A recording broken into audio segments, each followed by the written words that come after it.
अंधविश्वास उन्मूलन समिति की स्थापना और दाभोलकर जी का उसमें रोल, जिसको पूरे महाराष्ट्र और देश में जो उत्सुकता का विषय था, उसमें आपने बहुत विस्तृत तरीके से हमें जानकारी दी। और उस विषय पे बात करते हुए आपने एक बात पर नाराजगी जताई कि महाराष्ट्र के दो दिग्गज संपादक जिनका आपने नाम लिया, निखिल वाघे जी और माधव गडकरी जी, इन्होंने अंधविश्वास उन्मूलन समिति का स्थापना का श्रेय दाभोलकर जी को दिया। आपने गडकरी का एक स्टेटमेंट भी कोट किया था कि गडकरी ने एक जगह ऐसा कहा था कि अंधश्रद्धा निर्मूलन समिति का सूरज, उसका उदय सातारा से हुआ है। और आपने ये दावा किया था कि उसकी सैद्धांतिक और बौद्धिक संरचना, अंधविश्वास उन्मूलन समिति की बौद्धिक और सैद्धांतिक संरचना आपने तैयार की। इसका आधार क्या है? महाराष्ट्र ऐसा क्यों माने कि आपने ये बौद्धिक संरचना तैयार की? 1989-90 की बात है, जब मुंबई में जाहिरनामा परिषद हो रही थी और उस परिषद में शरद पवार जी जो मुख्यमंत्री थे उस समय के, वो आने वाले थे, लेकिन वे आए नहीं थे। तब स्टेज पर बड़े-बड़े दिग्गज बैठे थे। पुष्पा जी भाभी थी, महाराष्ट्र की बहुत ही बड़ी सामाजिक क्षेत्र की एक प्राध्यापिका है। साथ में प्रताप राव जी पवार थे, जो मैनेजिंग डायरेक्टर है सकाळ के और शरद पवार जी के बंधु है। फिर माधव जी गडकरी थे। फिर नवाकाळ कर एक बहुत बड़ा दैनिक मुंबई में है, उसके खाडिलकर जी थे। इतने बड़े-बड़े दिग्गजों के सामने ये बात माधव जी गडकरी जी ने कही थी। उन्होंने एग्जैक्ट कहा था कि सातारा से ये अंधश्रद्धा निर्मूलन का सूर्य उगा है। पूरे देश में दाभोलकर जी के द्वारा और महाराष्ट्र में वो फैला है और इसकी पूरी बौद्धिक संरचना दाभोलकर जी ने निर्माण की है।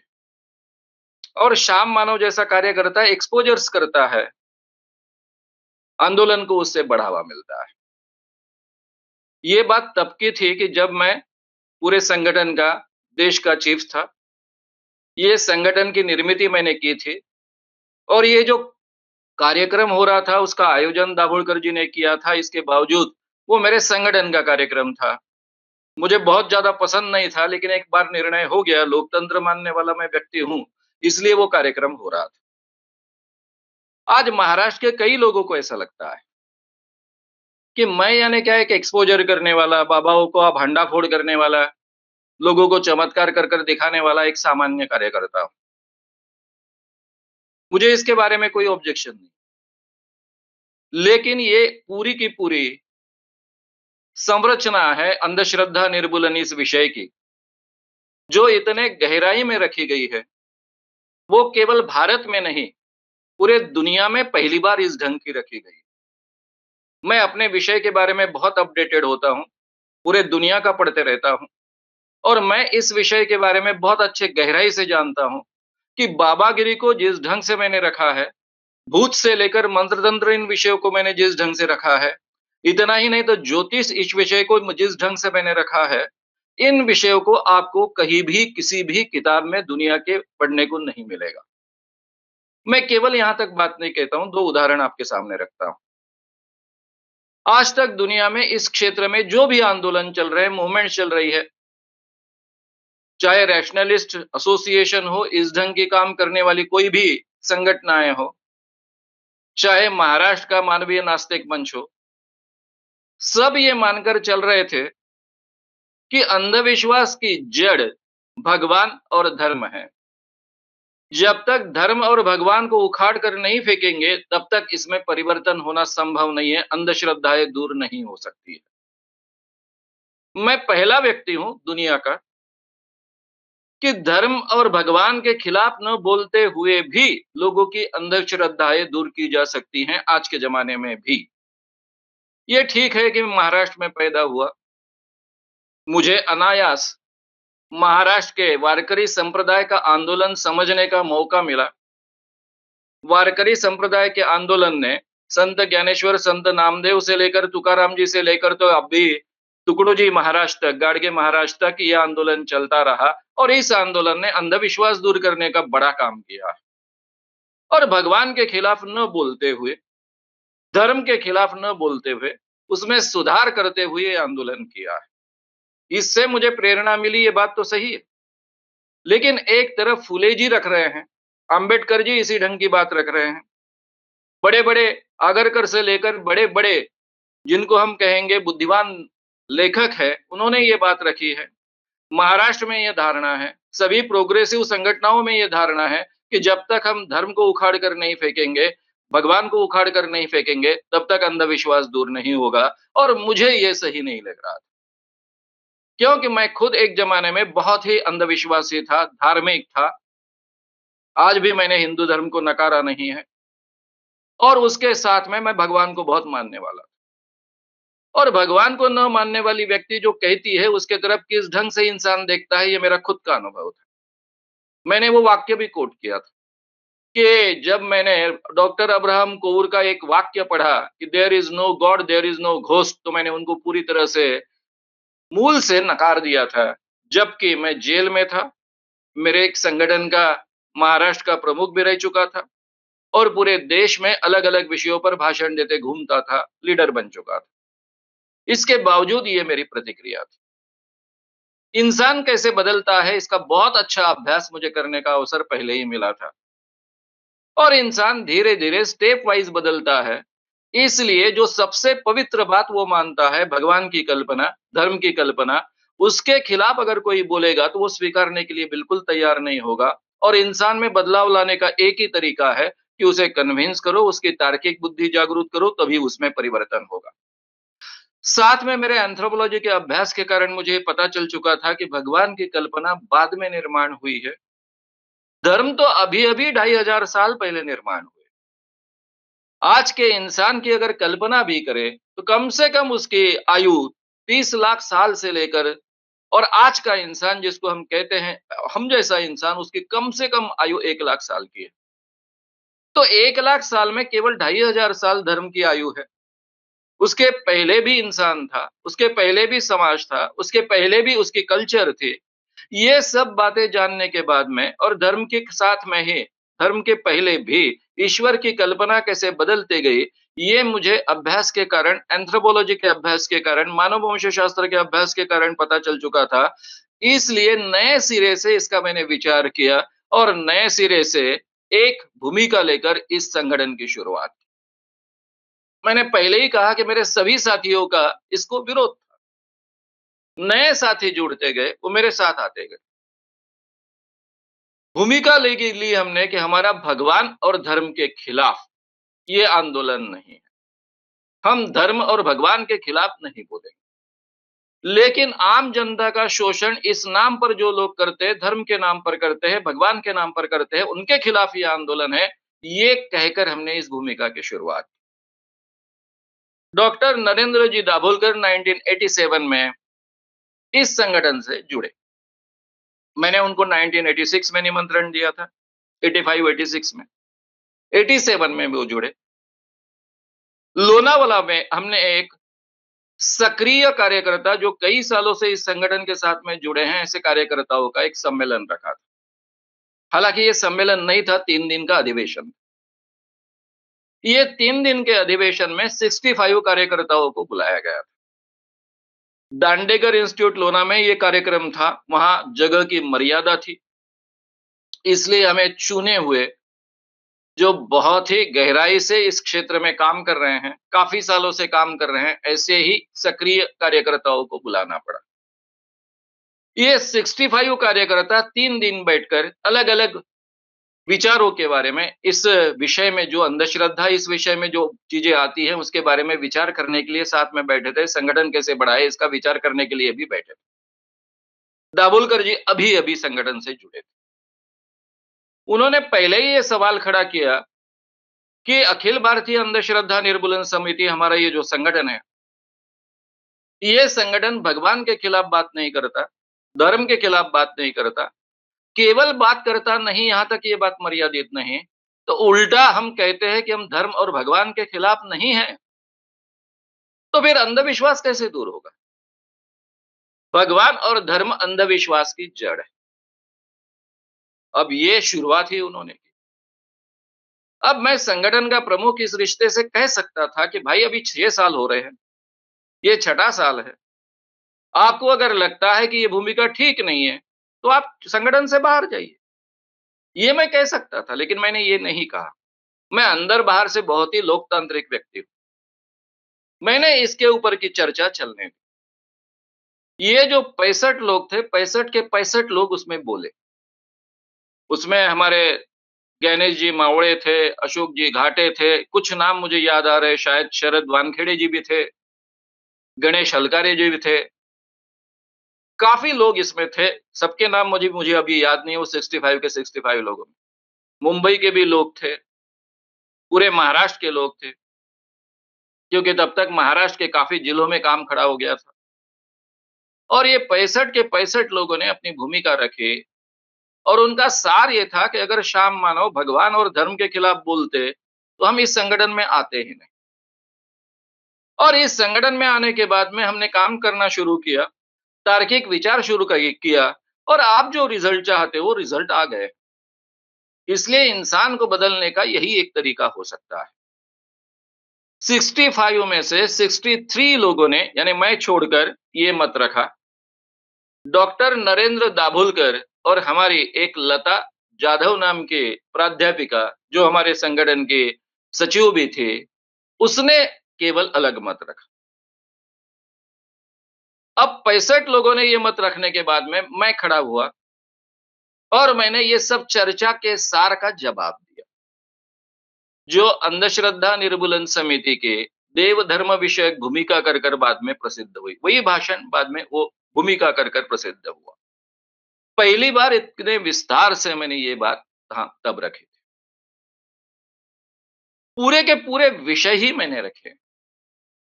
मैं कहता हूं कि जिस ढंग से भूत भानामती मंत्र तंत्र ये विषय मैंने रखे, भानामती कैसे ढूंढनी है, आज तक दुनिया में मैंने जितनी भानामती की केसेस मैंने ढूंढी, मेरे संगठन ने ढूंढी, उतनी दुनिया में किसी ने नहीं ढूंढी।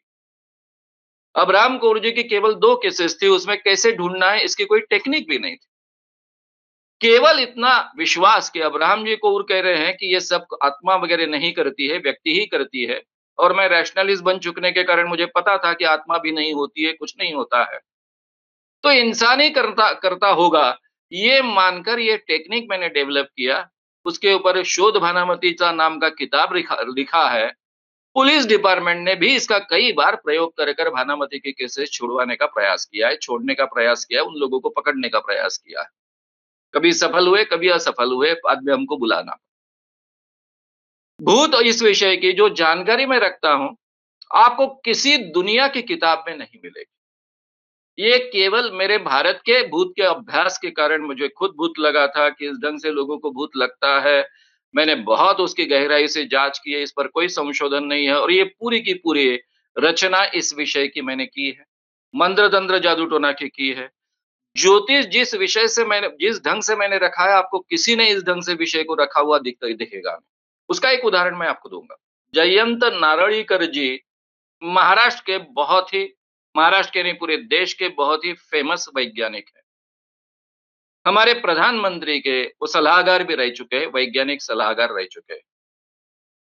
हमारे मित्र अरविंद पाटकर जी, जो मनोविकास प्रकाशन के प्रमुख हैं, वे मेरे साथ काम करते। उन्होंने आग्रह से जयंत नारळीकर की 2 दिन की व्याख्यानमाला मुंबई के एक बड़े हॉल में दादर में रखी। 2 दिन जयंत नारळीकर बोलने वाले थे। विषय था ज्योतिष शास्त्र। मैं जानता था कि जयंत नारळीकर जी का ज्ञान बहुत बड़ा है, बड़े खगोल शास्त्री है, लेकिन वे वक्ता नहीं।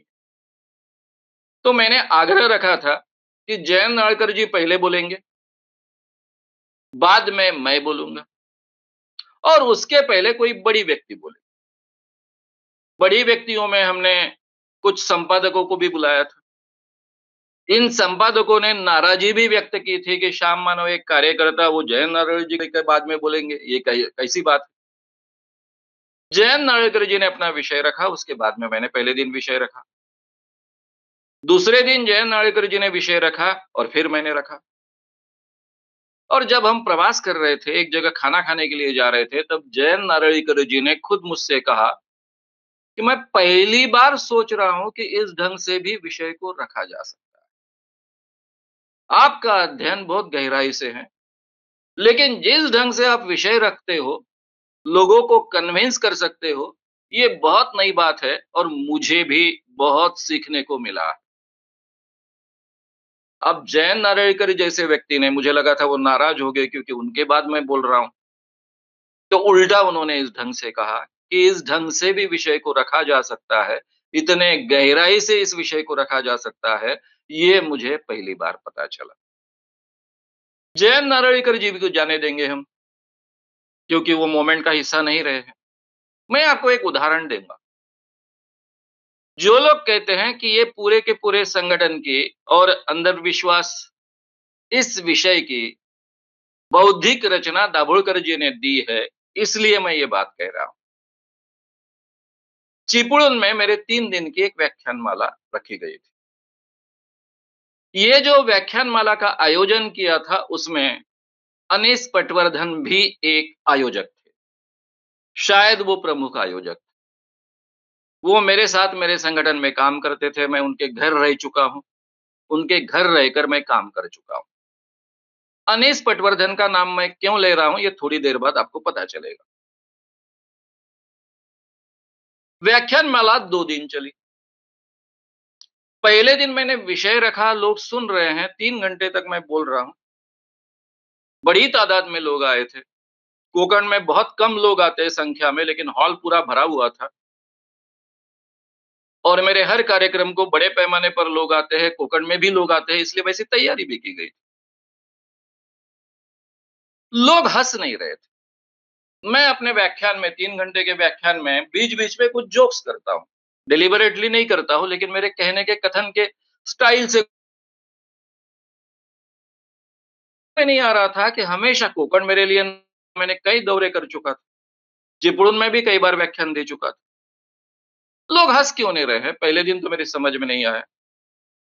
दूसरे दिन प्रमोद महाजन जी का कार्यक्रम था, उनका मैसेज आया उनकी ओर से कि आपका व्याख्यान ज़रा जल्दी निपटिए। क्योंकि जाहिर व्याख्यान है प्रमोद महाजन का, उनका मैसेज है कि आप थोड़ा जल्दी निपटेंगे तो उनके कार्यक्रम के लिए लोग आएँगे। ऐसे मैसेज मुझे हमेशा मेरे मित्रों की ओर से आते थे। प्रमोद महाजन मेरे पुराने मित्र थे। जयप्रकाश नारायण के आंदोलन के दरमियान हमने साथ में काम किया था। वो उनके संगठन के प्रमुख थे, मैं मेरे संगठन का प्रमुख था। तब बातें होती थी, मित्रता थी। तो उस दिन मैंने 2 घंटे में ही अपना कार्यक्रम खत्म कर दिया, क्योंकि तीसरा दिन मेरे हाथ में था, तीसरा दिन ज़्यादा समय मैं ले सकता था। अब कार्यक्रम समय से थोड़ा जल्दी खत्म हुआ। कुछ प्राध्यापक मुझसे मिलने आए। 8-9 प्राध्यापकों का गठ। आकर वे मुझसे कहने लग गए कि मानव साहब, आप इतना अच्छा बोलते हो। आप जिस ढंग से गहराई से इस विषय को रखते हो, बहुत कन्विंसिंग तरीके से वो विषय आता है। लेकिन आप जो हमको किस्से बताते हो एक्सपोज़र्स के, वो अपने नाम पर बताते हो, ये अच्छी बात नहीं।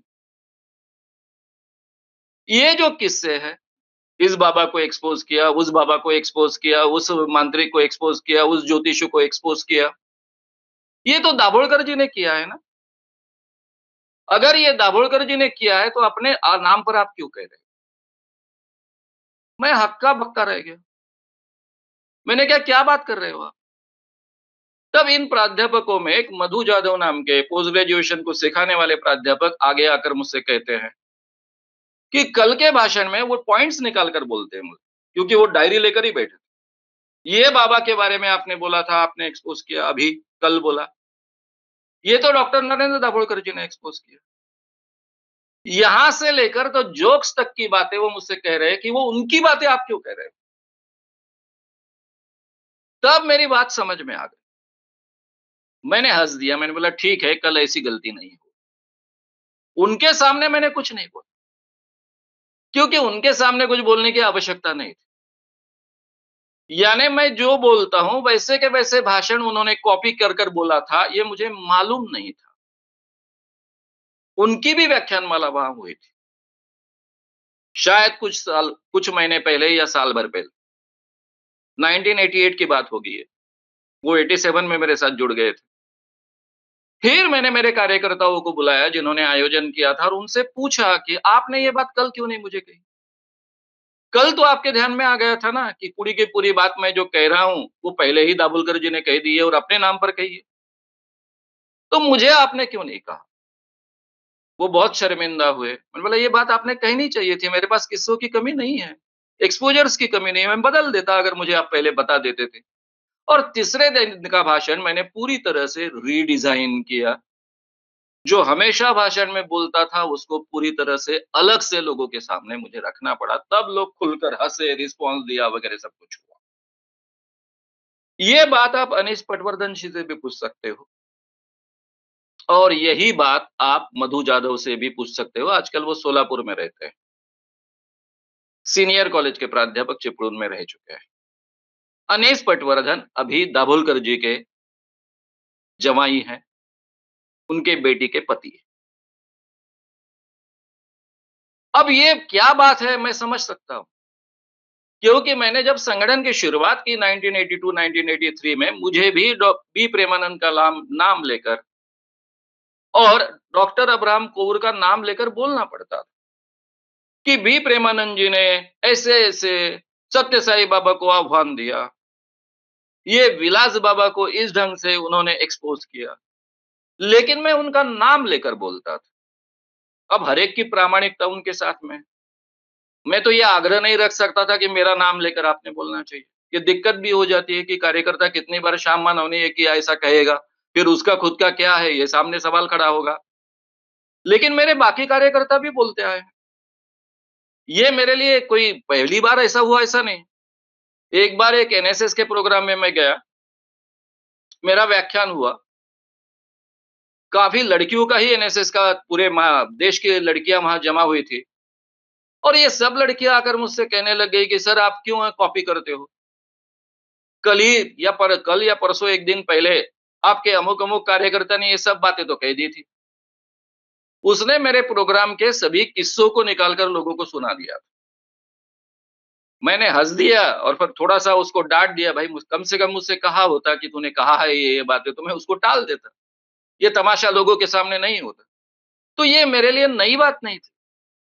मैं इस दिक्कत को समझ सकता था कि जब भी किसी नए व्यक्ति को लोगों के सामने खड़ा होना है, तो उसका खुद का विषय उसके पास आएगा कहाँ से? उसका अनुभव बढ़ेगा तब आएगा। अनुभव बढ़ने के लिए उसको काम करना होगा, लोगों के सामने खड़ा होना होगा, बोलना होगा। इसलिए मैंने उसको कभी सीरियसली नहीं लिया और ये बात आज तक मैंने ज़ाहिर तरीके से कभी नहीं कही। पहली बार मैं ये बात आपके सामने रख रहा हूँ। अगर आपको सही माने में इसके तह तक जाना है, तो मेरा आपको नम्रता से आवाहन है। आप मेरी किताबें पढ़िए। 6 किताबें इस विषय पर, 7वां बुद्धि प्रामाण्यवाद पर है, 7 किताबें इस विषय पर है, अंधश्रद्धा इस विषय पर। इन किताबों में जो मैंने लिखा है, आपको पूरे दुनिया में किसी भी किताब में जहाँ से मैंने उठाया ऐसा दिखेगा नहीं। आप दाभोलकर जी की किताबें पढ़िए और फिर कंपेयर कीजिए, किसने मूलतः ये बात रखी है। जो 1987 में विरोध कर रहे थे कि भगवान के खिलाफ बोले बगैर, धर्म के खिलाफ बोले बगैर अंधश्रद्धा निर्मूलन हो नहीं सकता।